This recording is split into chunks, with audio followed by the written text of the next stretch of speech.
코로나19 국내 확산세가 잠잠해지기는커녕 오히려 커지면서 지금 해외에서 우리 국민들이 입국이 제한되는 사례들이 곳곳에서 벌어지고 있습니다. 특히 이스라엘에서는 한국에서 오는 외국인들을 모두 입국 금지하는 특단의 조치까지 내렸다고 합니다. 이스라엘에 가려던 우리 국민들 비행기에서 내리지도 못하고 다시 인천공항으로 돌아왔는데요. 그 모습 먼저 보겠습니다. The potential of a confirmed case during the event, since we had the event of the Korean pilgrims, is going up. 이미 출발을 하고 이제 가는 중에 이렇게 금지가 됐고, 그리고 이제 도착하기 2시간 전에 승객들이 이제 그걸 알게 됐으니까 저희들 승객들 입장에서는 굉장히 이제 당황스럽고 좀 황당하죠. 저는 거주자예요. 그러면은 집에를 못 돌아가시는 거예요? 그런 셈이 되는 거죠. 하루 이틀은 더 갈지 않을까, 들어갈 수 있지 않을까 생각했었는데. 네, 이스라엘 다녀온 성지 순례단 가운데 대다수 많은 우리 국민들이 이 코로나19 확진 판정을 받으면서 이스라엘이 이런 대책을 내놓은 건데, 조금 전 보신 것처럼 영주권이 없는 이스라엘 거주자마저도 이제 입국이 안 되는 지경인데, 이거를 지금 어떻게 봐야 될까요? 한국인이라는 이유로 그런 건데, 네. 근데 그걸 우리나라가 지금 이스라엘 정부를 비판할 수 있나요? 너무하다고? 아니, 왜냐하면은 어느 나라가 같이 아픔을 나눠요? 질병을 나누는 나라는 세계 어디에도 없어요. 네. 이스라엘은 지금까지 확진자가 하나도 안 나왔어요. 비행기 타고 가는데 바로 입국 금지 해가지고 미리 통보 안 해서 너무하다고. 만약 그 비행기에서 내린 사람 중에 확진자가 있어가지고 그게 퍼져버리면은 이스라엘 정부로서는 자기 국민의 안전을 최우선으로 해야 되는 정부로서는 낭패 아닌가요? 한 가지 정정드리면 이스라엘 확진자 1명은 있습니다. 확진자 1명? 예. 그래도 뭐 아직까지는 청정 상태라고 할 수 있는데 거기서 더 퍼져버리면은 그건 이스라엘 정부로서는 낭패인 거잖아요. 네네. 그럼 우리가 확진자가 퍼지기 않게 정부가 최선의 방역 정책을 해가지고는 잘 했어야지, 지금 와가지고 이스라엘 정부 보고 너무하다 이렇게 할 수는 없을 것 같습니다. 네, 교수님, 그런데 이 이스라엘 확진자 한 명도 사실 그러니까 이스라엘에서 발생했다기보다는 일본 크루즈선에서 감염이 된 분이었거든요. 그렇죠. 그렇다 보니까 이스라엘 현지에서도 그러니까 벌써부터 우리는 사실 청정국이었는데 이제 확진자가 늘었다고 하니까 벌써부터 한국인 기피 현상이 나타나고 있다고 해요. 그렇죠. 그러니까 이스라엘 입장에서는 뭐 그렇게 입장을 취하는 것은 이해되는 부분이 있어요. 그런데 네. 다만 좀 안타까운 것은 이걸 좀 미리 얘기를 했으면 출발을 안 했을 거 아니에요? 그런데 출발해서 가고 있는데, 이 비행기가 출발해서 가고 있는 상황에서 이런 결정이 나려서 우리 정부는 강력하게 유감을 표명했습니다. 네네. 왜냐하면 이분들이 그냥 아무 의미 없이 갔다가 돌아오신 거 아니에요? 몇 시간을 걸려서. 그건 좀 너무하다는 생각은 들고요, 개인적으로. 물론 뭐 이스라엘 측이 그렇게 하는 것에 대해서 어느 정도 이해되는 부분이 있습니다. 네네. 그러나 이제 다만 이제 중요한 것은 이스라엘이 저렇게 전면적으로 금지를 하게 되면 우리나라에 대한 다른 나라들의 조치들도 점점점 강화될 가능성이 있어요. 네. 지금 다른 게 아니라 우리도 지금 보면 대체적으로 그 확진자들의 뭐 한 7, 80%, 많게는 90%까지 대구 경북 지역에서 나와요, 지금 현재도 그렇습니다. 전파될 확률도 그렇고. 그래서 우리는 이제 대구나 아니면 그 청도에 있는 대남병원 이 두 군데를 집중적으로 지금 저희가 관리를 하고 그게 퍼져나가지 않도록 지금 노력을 하고 있는 상황인데, 그걸 이제 외국에서 볼 때는 어쨌든 전체 확진자 수로 본다고 하면 우리가 확진자가 엄청나게 많이 늘어난 상황이기 때문에 네. 당연히 그런 생각을 가질 수밖에 없을 것 같고요. 어쨌든 우리가 가능한 한 빠른 시간 안에 이걸 좀 막을 수 있도록 하는 대책을 마련해야 된다. 그리고 외국에서 그런 것들에 대해서 이제 우려하는 부분들을 좀 불식시킬 수 있는 그런 어떤 조치들이 이루어져야 되지 않겠나, 이런 생각이 듭니다. 네. 그런데 지금 뭐 우리나라에서는 초기부터 좀 중국을, 왜냐하면 이 코로나19가 중국에서 발생했기 때문에 중국의 그 입국을 좀 제한을 했으면 어땠을까, 이런 얘기가 나왔는데 지금까지 뭐 제한은 하지 않고 있습니다. 이런 가운데 변호사님, 보니까 벌써 전 세계 15개국이 우리나라 국민의 입국을 제한하고 있는 지경이더라고요. 그러니까 6개국에서 한국발 입국을 전면 금지를 했고, 그다음에 코로나가 발생하지 않은 다른 지역에 있다가 미확진 판정을 받았을 때 들어올 수 있다고 한 나라가 9개 국가였거든요. 여기에는 지금 영국도 포함이 됩니다. 그러니까 우리나라가 처음에 중국하고의 입국을 전면 금지하자고 의협에서도 얘기가 나왔었는데 정부에서는 그렇게 하지 않았어요. 뭐 외교적인 문제, 경제적인 문제, 뭐 정부가 감안할 것들은 여러 가지가 있으니까 다 그런 거는 이해하는데 네네. 지금 우리나라 확진자 수가 계속 증가를 하면은 우리나라와 교류를 끊는 나라들이 뭐 당분간이겠지만 교류를 끊는 나라들이 계속 늘어나는데 그러면은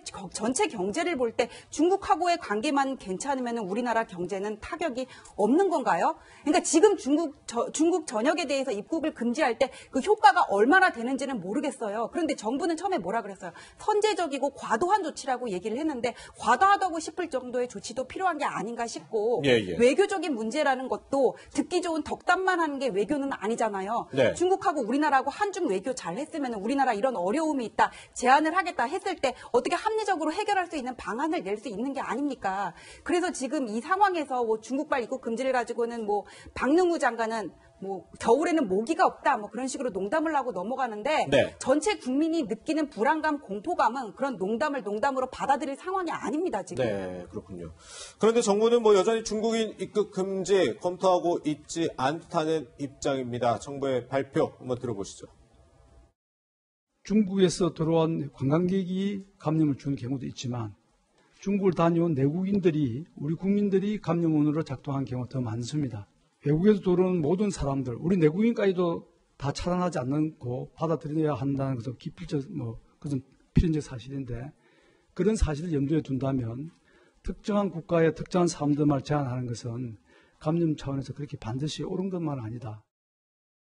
네, 반면에 지금 청와대 국민청원에는 중국 입국 금지를 해야 된다는 청원 76만여 명이 지금 동의를 하고 있는 상황입니다. 이게 어제 23일 어제 한 달이 딱 30일이 지났기 때문에 이제 청와대가 이에 대해서 좀 공식적으로 답변을 해야 될 텐데 지금 보니까 대한의사협회에서도 한 6차례 정도 중국인 입국을 금지시켜야 되지 않냐 제안을 했어요. 어떻게 지금이라도 좀 중국인 입국 금지 조치 필요할까요?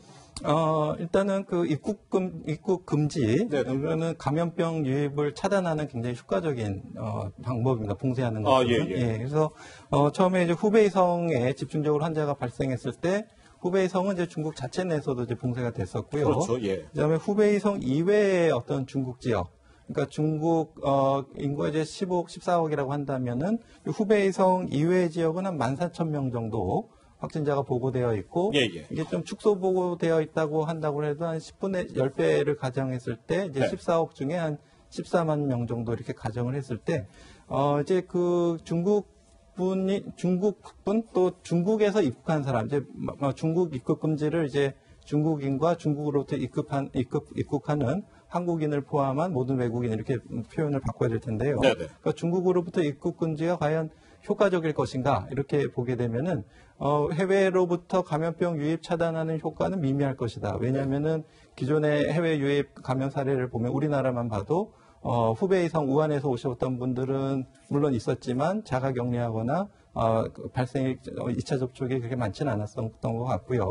그다음에 일본이나 싱가포르 이런 태국 여행 이런 데서 감염된 사례가 많았고 후베이성 이외의 지역에서 이제 산둥성에서 오신 분이 이제 한두 케이스 있었던 걸로 기억한 걸로 봐서는 물론 이제 한두 케이스 막을 수는 있겠지만 전체적인 해외 감염 유입을 막을 수는 없을 것 같고 또 지금은 이미 또 중국뿐만 아니라 중국 주변 국가 일본이라든지 싱가포르 또 전 세계적으로 발생하고 있고 또 전 세계적인 발생을 봤을 때 감염 추정 국가를 봤을 때 중국이 차지하는 비율은 그렇게 높지 않다는 자료가 있기 때문에 한번 현재까지 전 세계적인 그리고 우리나라에서의 감염 발생 현황과 감염 발생 국가 이런 것들을 다시 한번 살펴보는 것이 필요할 것 같습니다. 네, 최 교수님 지금 우리는 그러니까 중국 입국 금지에 대해서 논란이 있는데 이런 와중에 정작 이 부산에 있는 중국 영사관에서 그러니까 중국인 유학생들에게 한국에 오는 걸 연기하라 이렇게 권고를 했다고 하더라고요. 그러니까요. 그래서 뭐 그러니까 중국 입장에서는 아마 한국이 점점 이게 증가가 늘어나고 있으니까 확진자가 늘어나고 있으니까 그런 것 같은데 뭐